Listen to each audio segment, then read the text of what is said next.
Remember back in the 90s when we used to think about 2020? The first thing which used to pop into our ridiculous mind was flying cars, talking robots, and whatnot.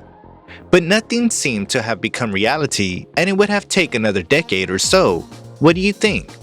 Hey guys, welcome back to another video. Today, we will be taking a closer look into whether vertical mobility is the future. But before that, make sure to subscribe to our channel if you are new here. So, without any further ado, let's dive right into the video, shall we? Elon Musk, the billionaire entrepreneur, recently announced that the next Tesla car will be capable of hovering.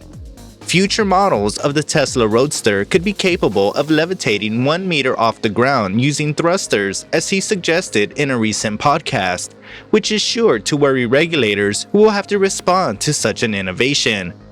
In China, too, electric cars seem to be hankering to take to the skies, with startups like Xpeng announcing the first in a series of electric flying vehicles that look more like personal helicopters than conventional road vehicles late last year.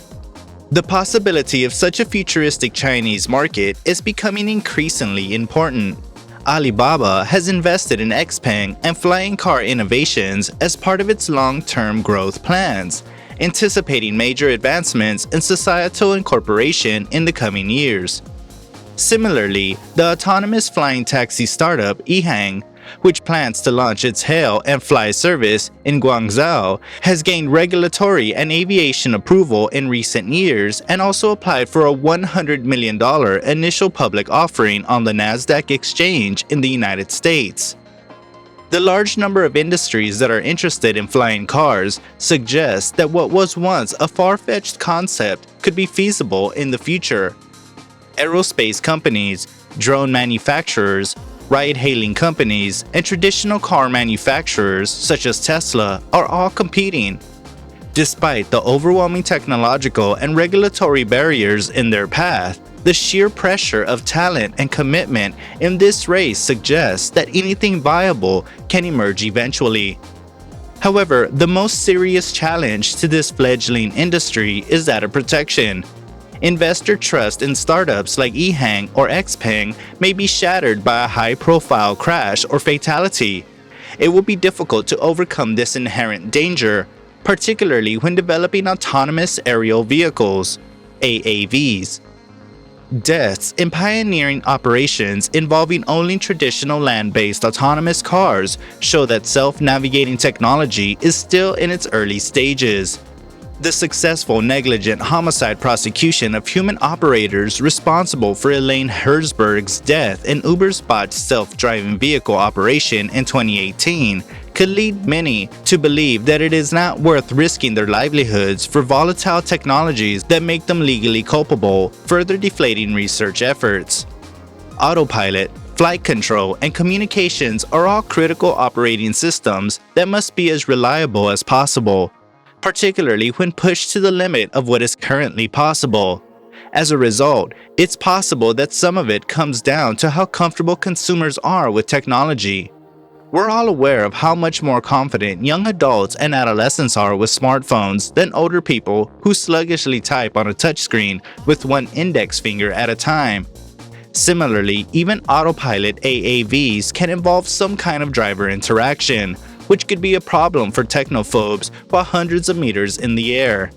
Ehang, for example, is pragmatic about such challenges, especially those involving regulations. AAV products face a new challenge as regulations are tightened, especially in densely populated areas.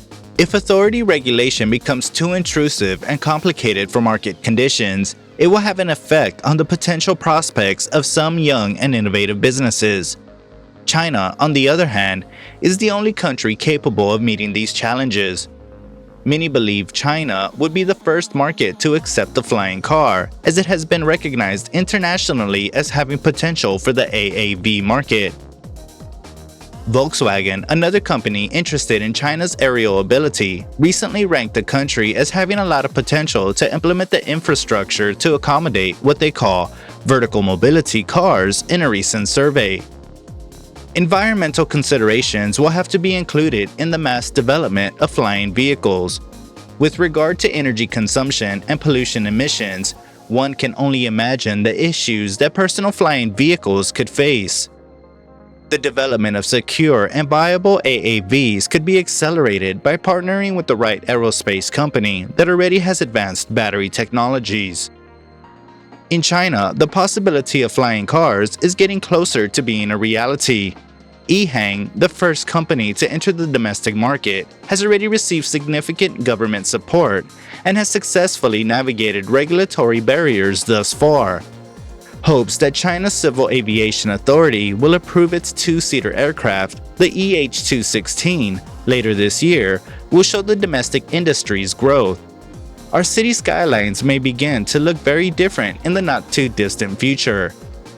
Elon Musk, the California visionary behind Tesla Motors and SpaceX, aims to incorporate the best of both worlds by creating a flying vehicle. We should certainly construct the flying car, but that isn't the difficult part. The tricky part is figuring out how to make a flying car that is both stable and quiet. And if it's a blunder, you're going to make a lot of people really unhappy, Musk said in an interview with The Independent, a British newspaper. Musk's Tesla electric car company would not be the only company interested in making cars drive, which would be a useful trick in Musk's hometown of Los Angeles. Considering the city's clogged traffic, the Transition, a two-seat aircraft with foldable wings can move on roads, is being developed by Terrafugia Inc. of Woburn, Massachusetts. Terrafugia refers to the aircraft as the street-legal helicopter rather than a flying car. It comes with the steering wheel and gas and brake pedals. The Transition is currently undergoing trials. Terrafugia isn't the first company to attempt to launch a vehicle. Daredevil aviators and free-thinking engineers have attempted the idea for more than a century. However, the construction of a flying car, even with well-heeled funding and financing, has been marred by setbacks.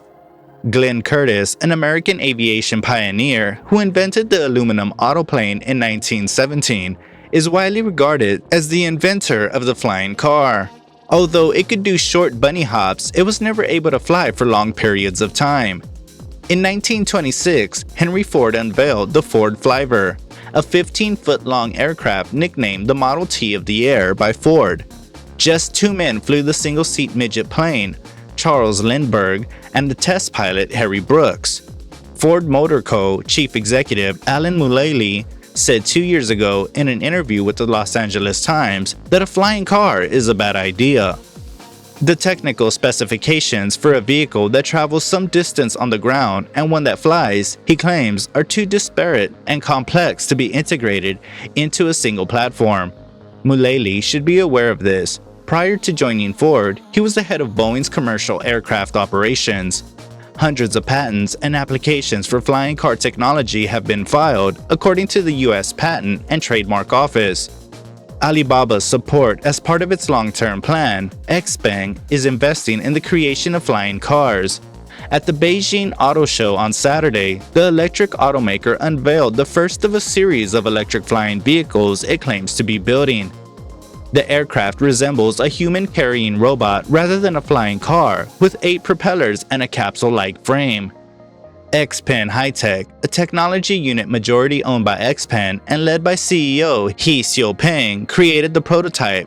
The unit is part of Xpeng's long-term research and growth, according to a press release, and the company's core businesses and development plan remain unchanged. The research would support the company in areas such as precision and mapping technologies, according to the company. According to Xpeng, the flying vehicle can carry up to 2 passengers and is equipped for low altitudes of 5 to 25 meters. The project is still in the design stage, and the company said it would assess the space's prospects before making any significant investments. In an interview with CNBC on the sidelines of the Beijing Auto Show on Saturday, Brian Gu, vice chairman and president of Xpeng, said, "This is a long-range R&D exploration for us to really think about mobility in a greater sense. We believe that in the future, not only will electric vehicles have smart mobility autonomous driving capabilities, but that with other technologies, other devices will be able to build a multi-dimensional environment, which will be very exciting," Gu said. That is why we are investing and conducting research in that area. The production of human-carrying drones and self-driving cars has been hampered by regulations. Transportation scientists are now looking into the viability of passenger drones and flying car systems as our surface transportation system continues to suffer from overuse, pollution, and disrepair.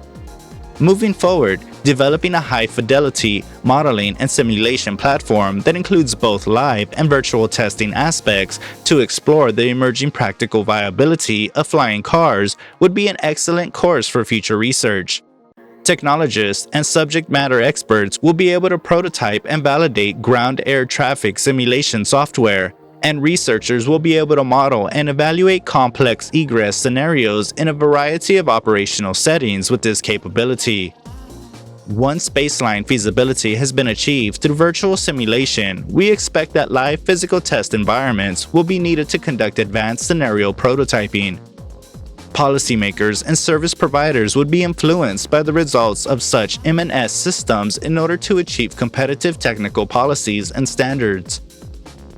With that, we have come to the end of our video. Did we miss out on something? Do let us know in the comments section below. Also, don't forget to subscribe to the channel for more content just like this one. Don't forget to click the bell icon to get notified about our new videos. And also, give the video a thumbs up if you liked it. It motivates us to make more content like this.